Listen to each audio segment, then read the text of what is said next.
Alright, Dark Souls 2. So I talked about Dark Souls 1 a while ago, and I feel like it's time to talk about Dark Souls 2, as I completed the entire game with all achievements and everything like that.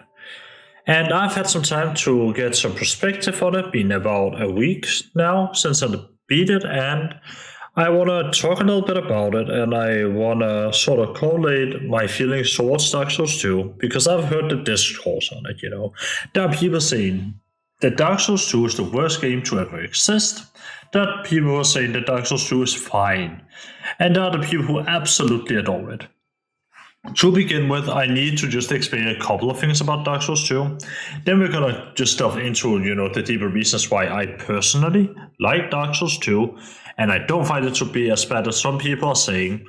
And then we're gonna continue just to drive home some points and maybe talk about some notes at the end. Very much so in the style of the last video I did on Dark Souls. This is just gonna be a Dark Souls 2, where some things goes exactly the same route and some things doesn't.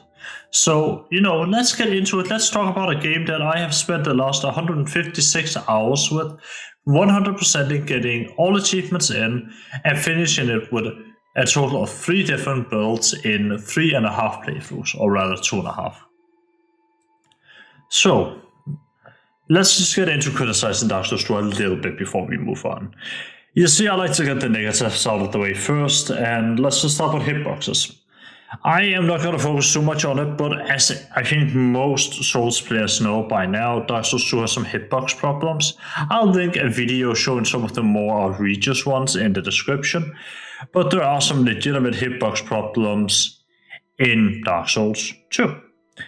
The video isn't mine, that's why I'm not using it in this video. I'm just going to link it and click in the description if you really want to see that, and here's somebody who's way smarter than me talking about it. Now, however, one thing I can criticize Dark Souls 2 for, and I can understand, is adaptability. Adaptability is a stat in Dark Souls 2. It appears in Dark Souls 2 and only Dark Souls 2, thank the Lord, because adaptability is a stat that increases iframes and the speed of which you heal with Estus. None of these are mentioned in the game. Now, this might not seem to be like a big deal if you don't know what an iframe is. So, an iframe, in case you don't know, is the window you have from when you start your roll animation to when you end it of complete invulnerability, meaning you can't take any damage you can roll through any attack.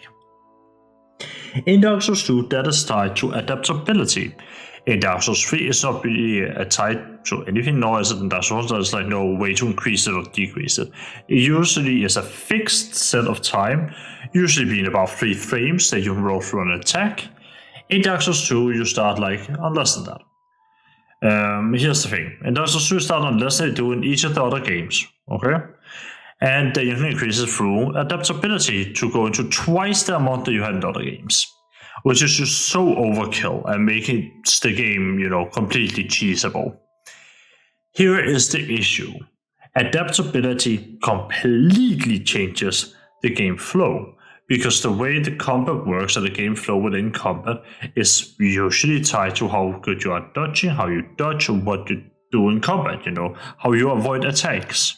And one of the best ways of avoiding attacks in these games is rolling either through the attack or into the attack as it's happening, using iframes to not get hit. In Dark Souls 2, depending on your adaptability, that is either gonna feel super fucking wonky or super fucking cheesable. It's why you see the takes of people who are having a great time who leveled adaptability, and then there are people who didn't level adaptability who are taking hits they shouldn't be taking. That's because adaptability can change that invulnerability window in your dodge.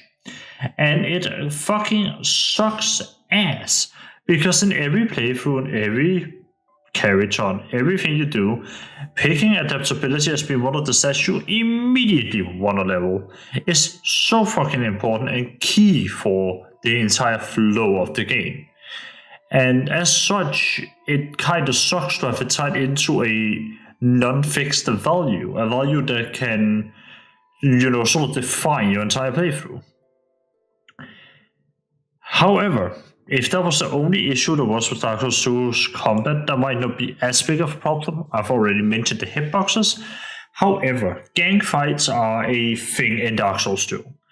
There are literal boss fights that are just like, yeah, but here you have more of the same boss that you had in Dark Souls 1. The best example is the Belfry Gargoyles, which are the butcher variants of the Gargoyles from Dark Souls 1. In Dark Souls 2, they take the Gargoyles and they're like, you had 2 in Dark Souls 1? Yeah, we'll have 6. Now, again, it's not a super hard fight, it's just fucking annoying. Because there are so fucking many of them. This exact same logic applies in multiple other locations.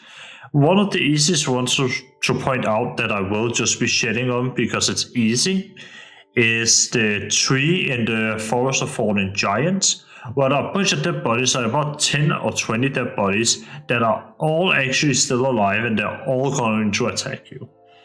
The amount of gang fights in Dark Souls 2 is just unreal.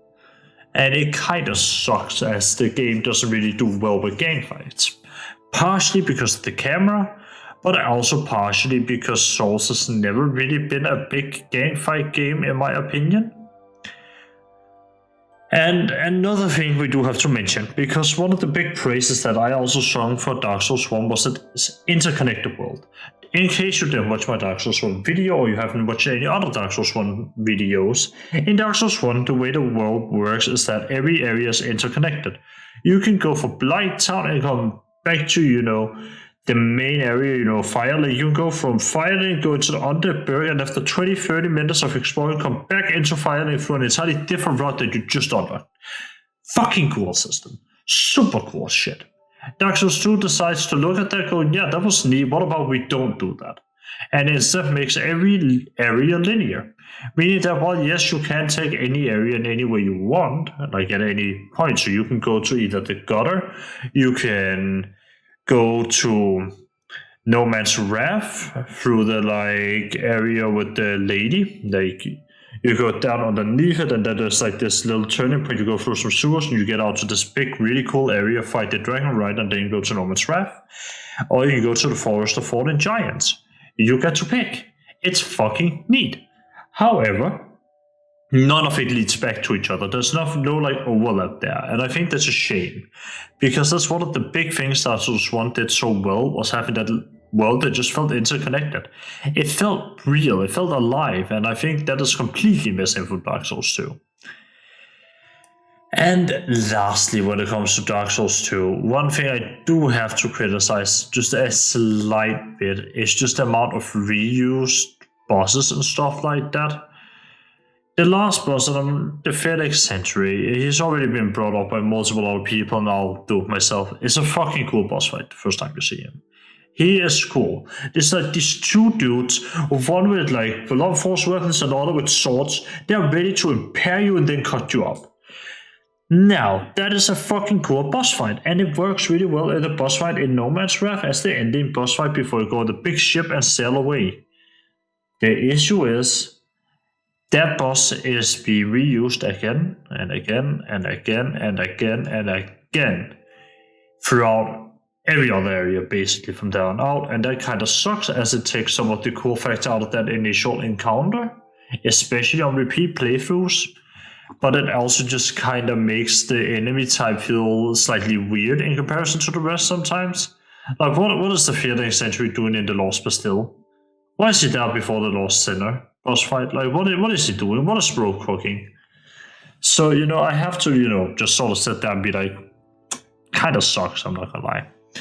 However, luckily that is all the negatives I have about Dark Souls 2. My personal opinion is that this game is good, and I'm gonna get into why I think this game is fucking amazing right now, so stay tuned for that. So talking about positivity, because there are a lot of really cool and good things about Dark Souls 2.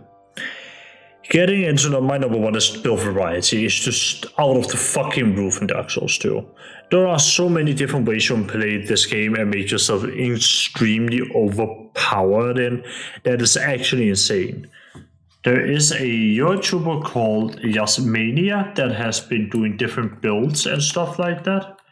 And I fucking loved it, dude. I'm gonna link some of the builds that I personally used, at least one of them, because I did base a lot of my playstyles around him because I found his videos while I was researching Dark Souls 2 for like stats and stuff like that.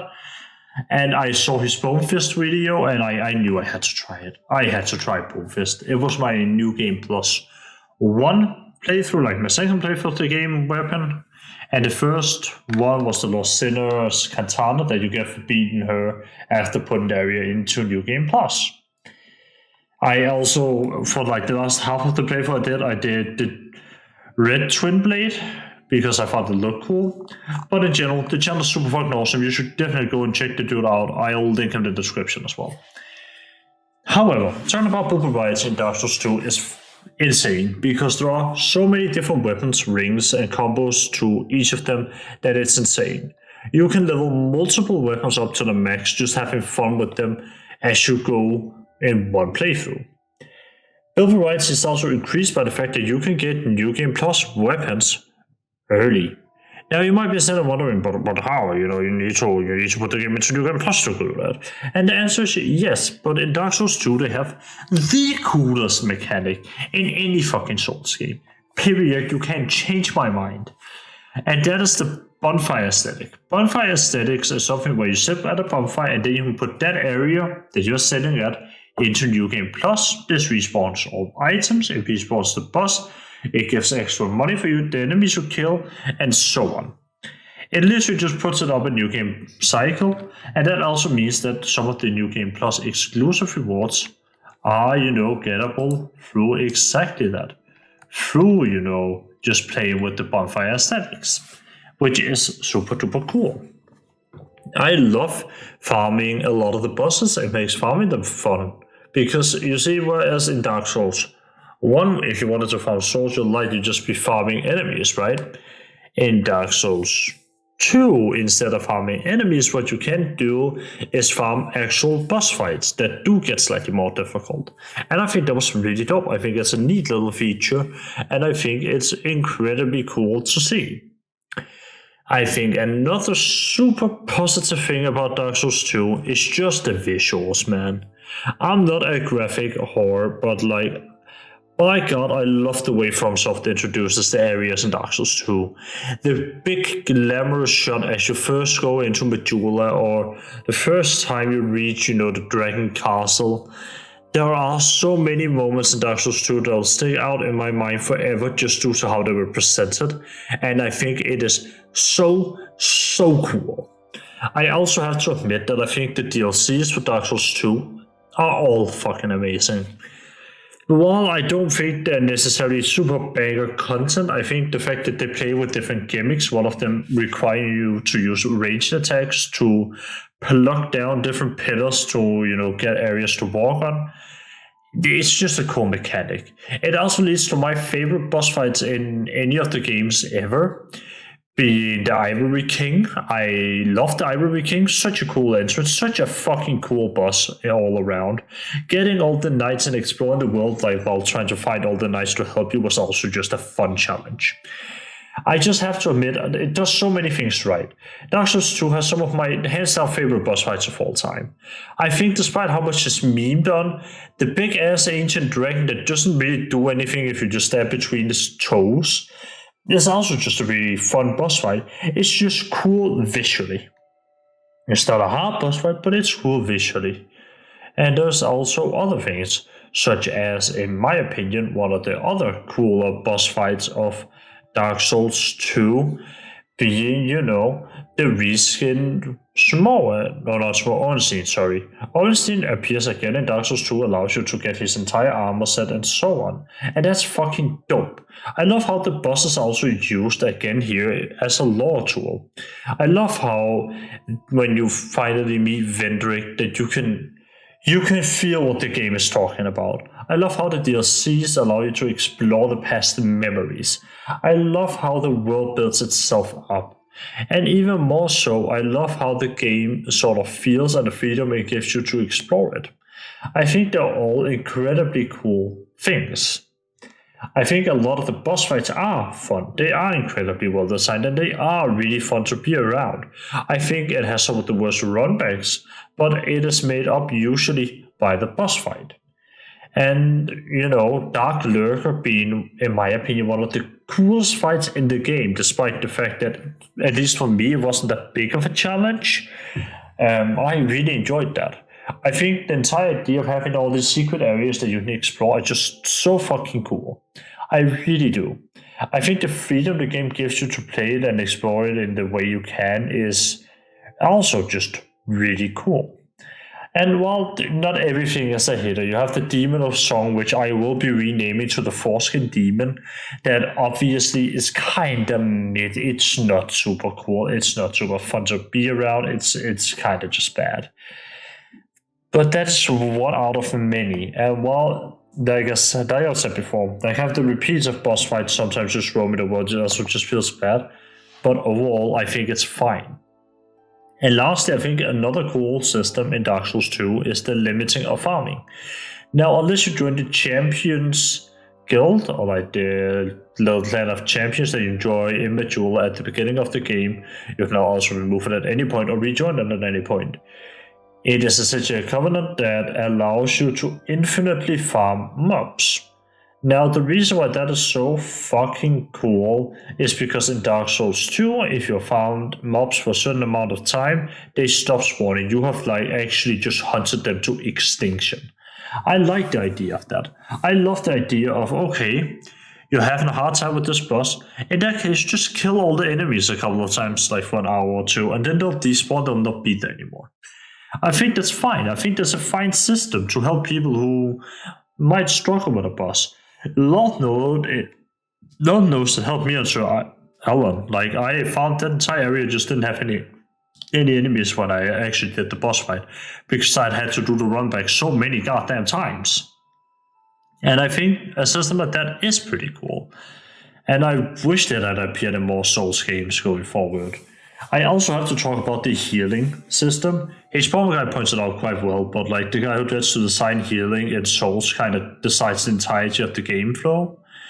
And that's because in Dark Souls 2, healing isn't immediate when you're using your Estus.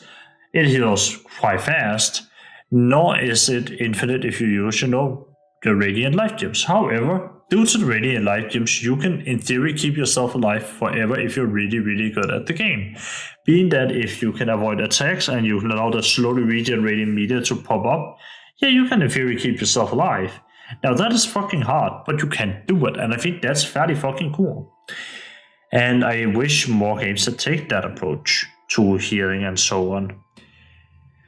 I also think, and it has to be mentioned, that Dark Souls 2 just has some genuinely interesting covenants. I love Covenant of the Sunlight Warriors, partially because it gave me the great Sunlight Spear, which I clutched on in Dark Souls 1, and while it has been new to my boys, not as fun as it was in Dark Souls 1, I enjoyed having it. It was just a nice little thing. And in Dark Souls 1, I didn't play any of the PvP. I never got invaded. I still don't understand why. In Dark Souls 2, I did, and I have interacted a little bit with the community, and I genuinely enjoy the people who appear in it. Thank you to all of you who invaded me. I'll show some highlights at the end of this video for me and just talk a little bit about them at that point. But I fucking loved all of you. I had a little person called your GF who would come in and drop items while I was farming for the hidden weapon in the Belfish Soul. I was invaded so many times and had some really fun duels with some people. And Dark Souls 2 PvP is really fun. I think that's how I want to put it. I really enjoyed that part of the game. Holy damn, it was a good time. Playing around with people, seeing their builds, seeing how things pair up, and sometimes being on the edge and then having a comeback was so fire. It was so good. It was such a fun experience, and one that I hope that Dark Souls 3 can do for me again when we eventually get there.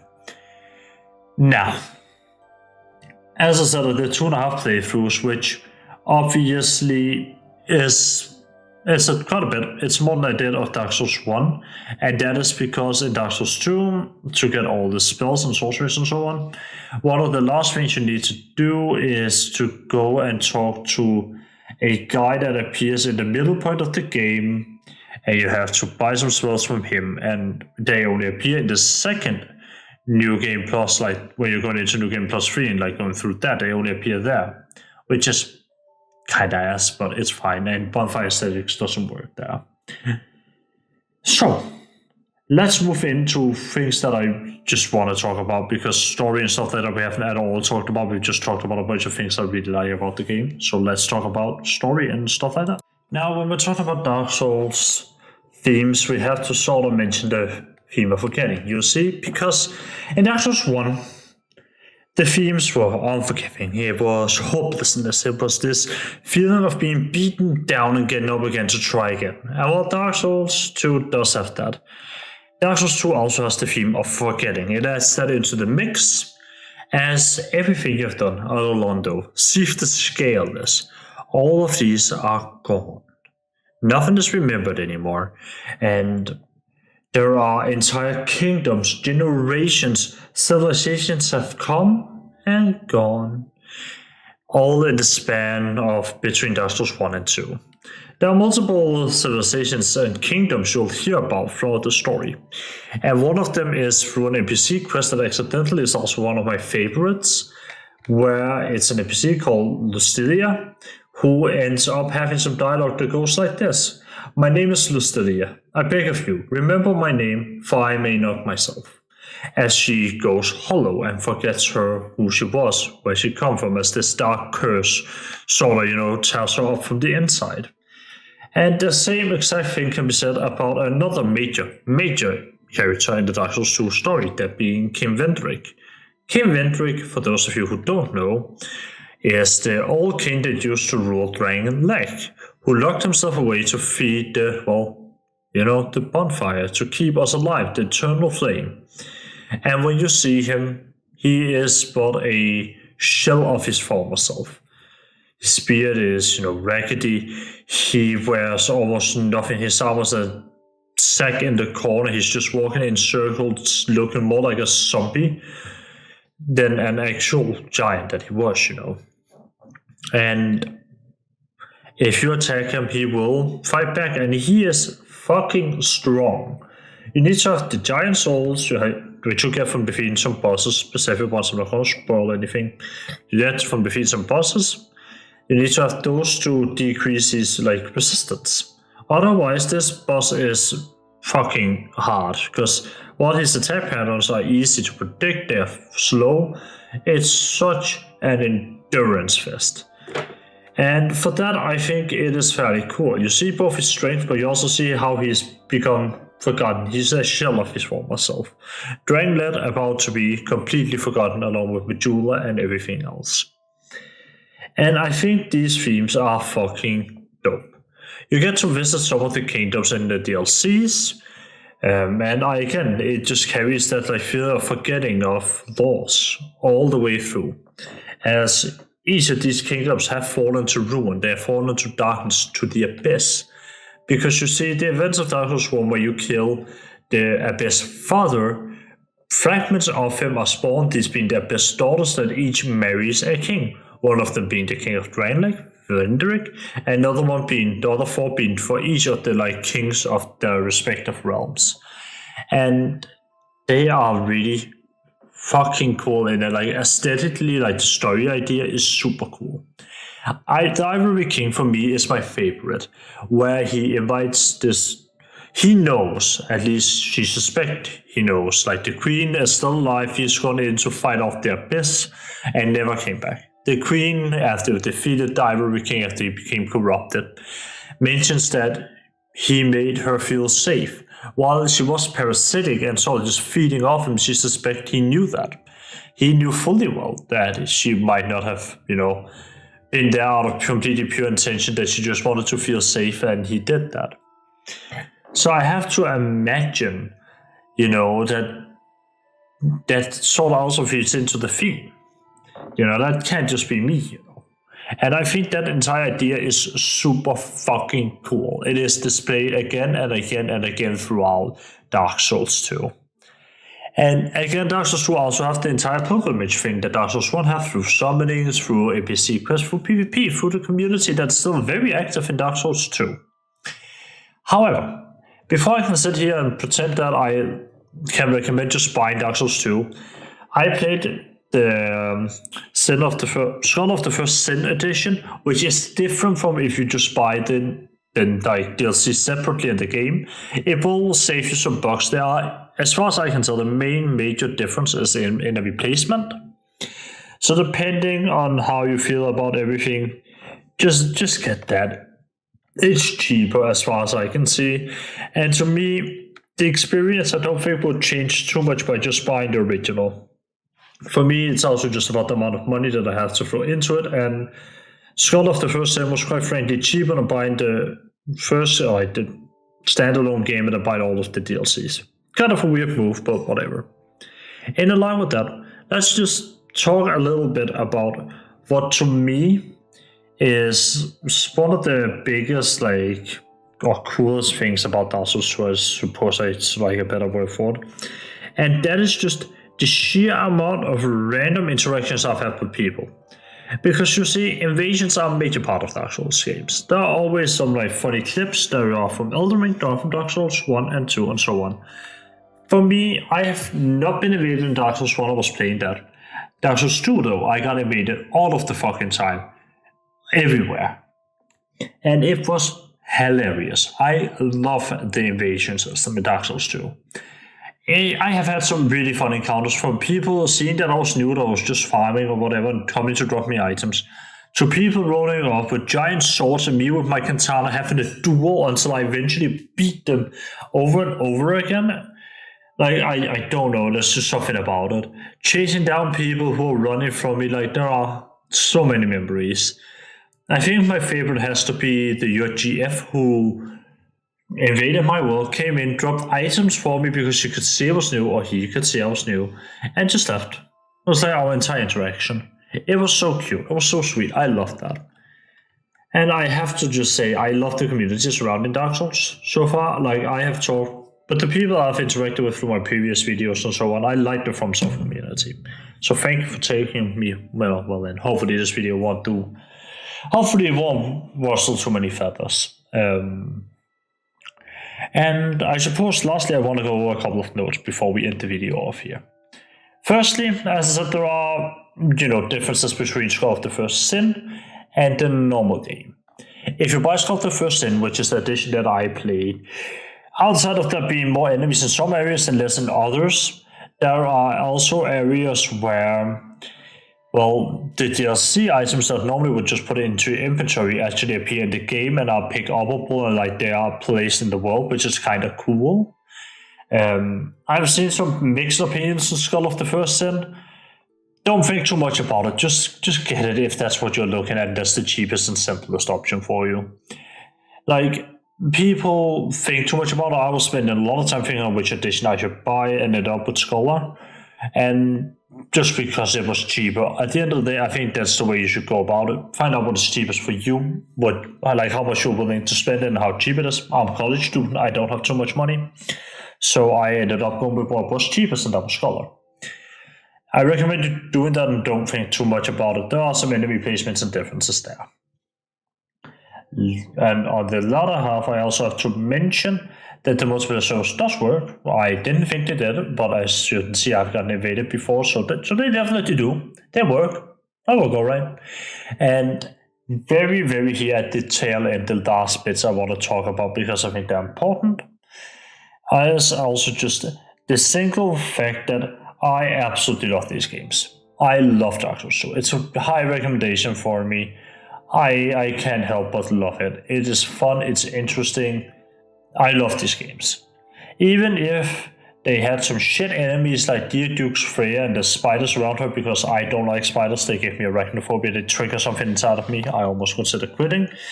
Even if they exist, I'll accept it with the reminder that I love these games. I think these games are great. So, that was the video. I'm going to talk a little bit about future uploads and how I'm going to be balancing things in the future.